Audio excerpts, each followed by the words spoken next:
இல்லை என்று சொல்லும் மனம் இல்லாதவன், ஈடு இணை இல்லாத கருணை உள்ளவன், இன்னல் பட்டு எழும் குரலை கேட்கின்றவன், எண்ணங்களை இதயங்களை பார்க்கின்றவன்.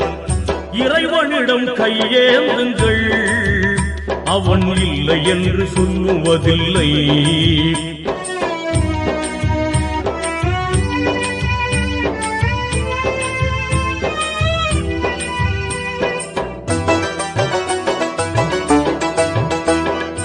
ஆசையுடன் கேட்பவர்க்கு அள்ளி தருபவன், அல்லல் துன்பம் துயரங்களை கிள்ளி எறிபவன், பாசத்துடன் யாவரையும் பார்க்கின்றவன், பாவங்களை பார்வையினால் மாய்க்கின்றவன், அல்லல் பாழும் மாந்தர்களே அயராதீர்கள், அல்லாஹ்வின்